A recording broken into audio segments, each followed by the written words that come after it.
Hello, everyone. This is Bigalski, And this is JTB. and we are doing the Godfather Dictator's No Damage, No Ninpo run on Descent of the Fiends 5, Ninja Gaiden Black, Master Ninja. This is actually, unlike Eternal Legend, he only has a limited number of smoke bombs. I mean, there's other, differences and everything like that, but like there's only 3 Berserkers. So his whole goal is to do the whole thing, no damage, no Ninpo. I was very surprised that didn't double connect there. That looked like that was going to double connect. See, like right there, he didn't want to finish out that string as cool as it looks because there's a good chance of getting killed or hitting recovery frames. Yeah. Just like when I first watched this, I'm like, man, why isn't he Azuna dropping this guy? That didn't double connect either. That was Yeah, I surprising. didn't know.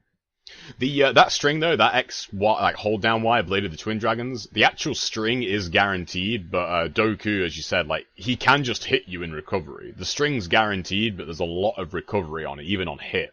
So you can get clipped there. So again, he doesn't have the Azuna drop. I think he wants to do the shortest amount of recovery frames. So he's just doing like XYY on the ninjas. Mm-hmm. And it's also why, this has been really safe on the ninjas. One annoying thing about Doku right here is that his Vigori ninjas in this mission are extremely weak. In Eternal Legend, they have a lot more health. So, as you can see, like just the sword throw that Doku's doing, which is his least powerful move, that's still taking out the ninjas every time. And unfortunately, every time he kills them, they will respawn. So, if you want to kind of take them all out, like there, he took it out again. It really can get annoying. Again, I think, too. He does it again right there, yeah.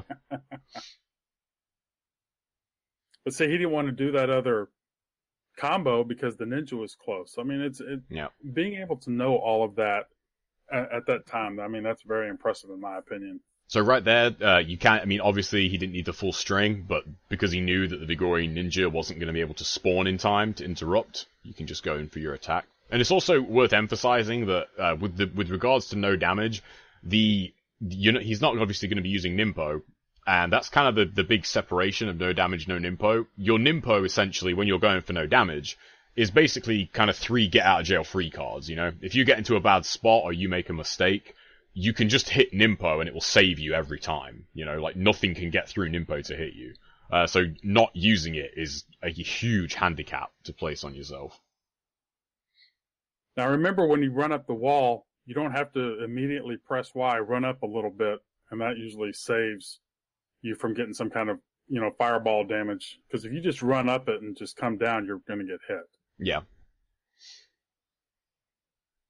Now, one of the things, and I kind of feel bad in a sense, because you expect so much out of him, just like, you expect a lot out of JTB, whenever they do things, but you can't really just be all out aggressive on a no damage run. No, not at all. Like the game is just not made that way. I mean, it's weird when you really break the game down. In a lot of instances, you'll note that the game, the way I feel at least, the way the game is designed, it's designed to force you into situations where, to avoid taking a lot of damage, it wants you to take a little bit of damage. So, for example, in situations where you've got a lot of enemies on screen, you might have to do a certain thing to dodge the most damaging attack in the game. Or in that situation. But in order to do that, puts you at risk for getting hit by something that is, a lot less damaging, but it's still going to damage you. He's very good at that whenever he's flying at him to get the ET in there, because, I mean, that timing has to be critical, because if you're off a little bit, there goes that damage run. Yeah. Or the no. And also when Marbus goes for that grab, again, the regular Gleaming Blade, you've got full armor, so you can just go right through that. You don't need a UT for that. See, my videos are damage run videos. So again, on Marbus, whenever he dives at you and you miss, you can usually get 2 Gleaming Blades. Mm-hmm. And I know he does XY on landing Gleaming Blade. But again, sometimes Marbus will do a couple different things that you're not expecting, just that timing's off a little bit. And he pulled away one time from doing an extra Gleaming Blade where it might have got him hit if Marbus had flown at him. Yeah, and it also depends on where you land. If you land, like, right behind him, then he won't do the grab, because obviously he can't hit you when he's behind you. But again, if you're just off a little bit, and you think, oh, I'm safe here, and you do something, that grab is then going to hit you. Right. As you can see, Berserkers as well have got a lot less health. I think on Eternal Legend, I think it takes 3 forward-wise. Is it? 2 in a UT to berserk them. I'm trying to remember. Right. But again, like, for whatever reason, like, the enemies are the same in terms of damage. They just take a little bit less to actually kill in this mission versus Eternal Legend. So I always like to jump on the Berserker's head to control him, but if you time your jump wrong, you're going to get hit. So, he's really good about dodging the Berserker and, not taking that chance, staying away from the wall so he doesn't, cling to the wall. All that stuff comes into play. And again, you can't really always be aggressive as you think you want to be.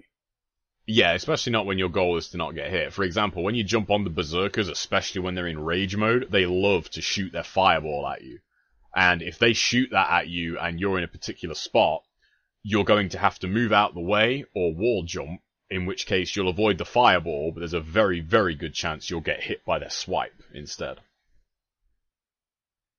There was a move there that you could do also that JTB was talking about, but again, when you're trying to go no damage, you don't want to take a chance of doing these, fancy moves and then one bad mistake and you got to start the whole thing over again. Yeah, exactly. So this strategy actually here, we did look at it a little bit before we started. I've not seen this before, and this is really clever. So what he's doing here, you might not notice sort of what he really is doing here, but he's using the smoke bombs to just basically take the minions out of the equation. These minions are really annoying when you're going for no damage, because that slide move they've got, it's a huge area of effect, it's got really good range, and it's really, really hard to react to when you're trying to keep an eye on Nisha and what she's doing at the same time.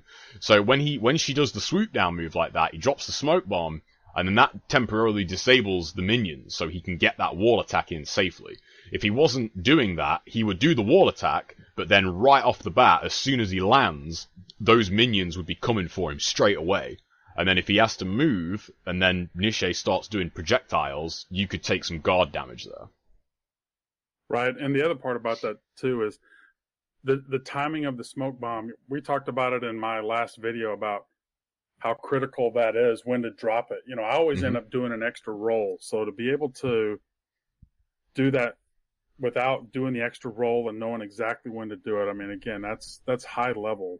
Yeah, and also no damage. Yeah, and also the smoke bomb, we have mentioned it before, but when you drop a smoke bomb, it's a roll, basically. So you can smoke bomb through attacks. Figures I'd get a phone call right now. I don't know if it came through or not. So here's the XXXY. Yeah, funny he goes for that, because that's not actually guaranteed on her. Well, he ends up changing it later here. Yeah. But again, notice where he went whenever she flew. He got to the edge of the screen, because if you just go straight into the middle or not all the way across to the side, there's a good chance she's going to hit you. Yeah, you do want to kind of hug the walls there. When she does that, the knee, that's the best loop you can get, because you can just do windmill slash, which is towards XX, and then you just carry on with forward XX. That's really good on her. That was very good, very impressive. Congratulations, Godfather Dictator. Thanks so much, guys, for letting us do this. Take care. We'll see you. See you next time, guys.